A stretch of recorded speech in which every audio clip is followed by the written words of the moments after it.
Let's move on now to the Las Vegas Raiders 2023 season prediction video, where we break down the entire season for the Raiders and also give our overall floor and ceiling and playoff probability for the team.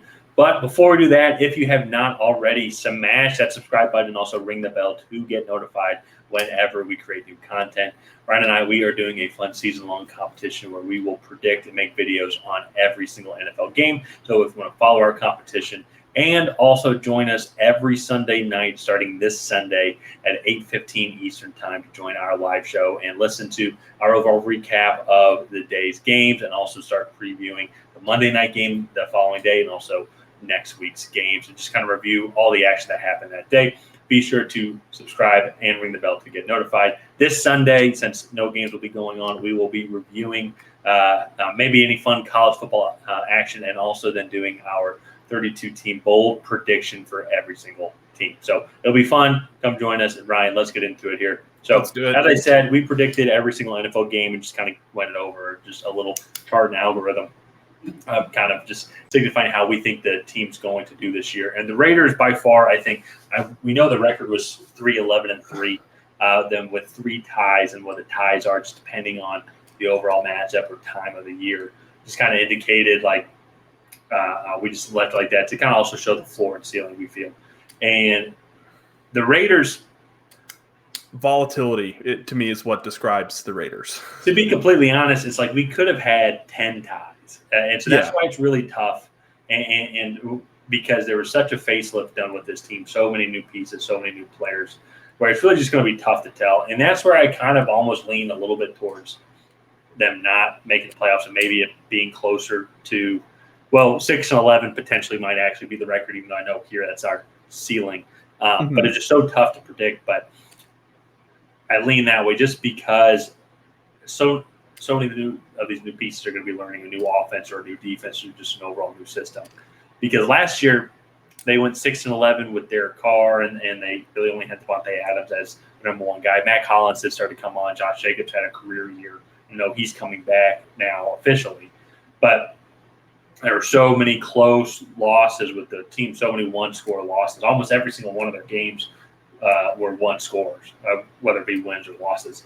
But this year, though, it's just totally new team. Just totally new team. Yeah.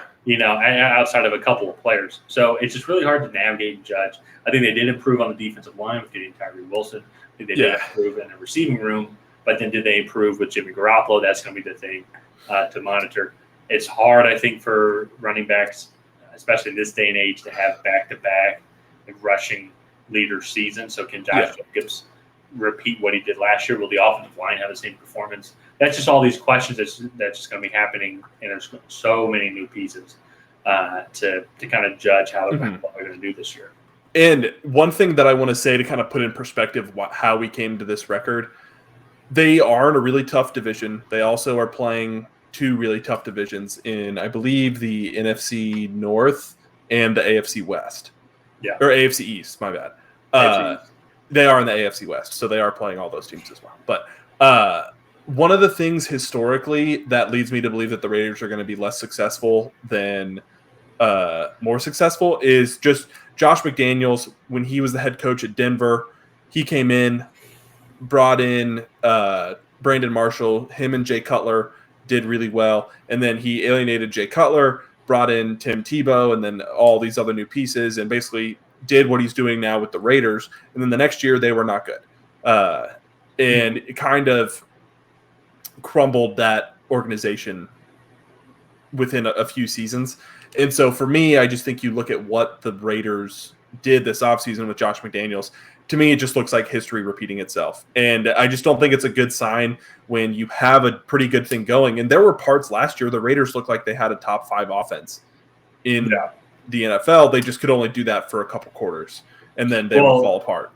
Yeah, they just couldn't do well in the fourth quarter. There's so many games that were just came down to the last couple of plays, or they blow some leads. So it's going to be interesting to see how they develop here.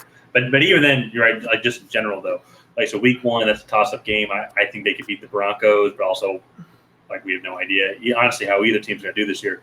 But the Bills, I think the Bills are going to be on the decline, but I still put them above the Raiders. Yeah. Pittsburgh's is definitely on the incline. I think that they're going to be. I know they had a close game last year, but I think the teams, they're two totally different teams now. And Pittsburgh's so much younger and better.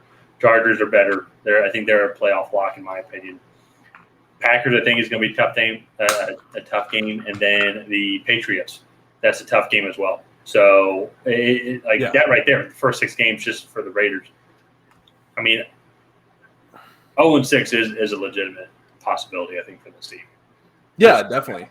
No, I mean, that's a really tough opener, and then they do have a game against the Bears that I think is very much winnable for the Raiders. The Bears could also surprise people and be better, but then they go immediately into the Lions, Giants, and Jets, and then the Dolphins and Chiefs for that matter. And it's just like they're playing playoff team after contending playoff team after Super Bowl contender. Like there's not really a break, especially through these first 12 weeks. Yeah. So let's look at after the bye. Things look a little easier. They do have a game against the Vikings, and then they play the Chargers and Chiefs again, and then they do wrap up with a couple easy games with the Colts and Broncos there. I think we both think at this point the Broncos will have benched Russell Wilson and Jarrett Stidham will be the starter because they're not very good. So that will probably be a pretty easy game in Week 18, but just a really tough schedule for a third-place team last year. Mm-hmm. Yeah. Oh, yeah. Well, I bet it goes – go check out our Broncos video. We said the same thing. Even for a team that finished last year, would have picked in the top 5 or top 6. I'm forgetting either or. But then just look at their schedule, and as you mentioned here, playoff team, just all in a row. So, especially too, the Chargers are one of the few teams that are, I wouldn't say are favorites for the division, but are a playoff lock. I would put the Chargers up there because I think it's very similar to the Cowboys. If we're just making a comparison, where they're just better than a lot of the teams that are fighting for a playoff spot. And I put like the Steelers in that same category, and I play both those teams.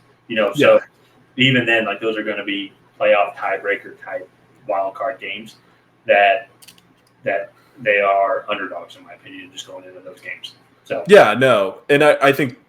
I can't really say it any better than what you said. I feel like they have good players, but as a whole, I just think they're behind some other of the teams that are going to be contending for a playoff spot. So let's go ahead and wrap this video up here. If you guys have not already, please go ahead and like and subscribe and leave a comment down below on how you think the Las Vegas Raiders are going to be in 2023. And other than that, we will see you guys next time.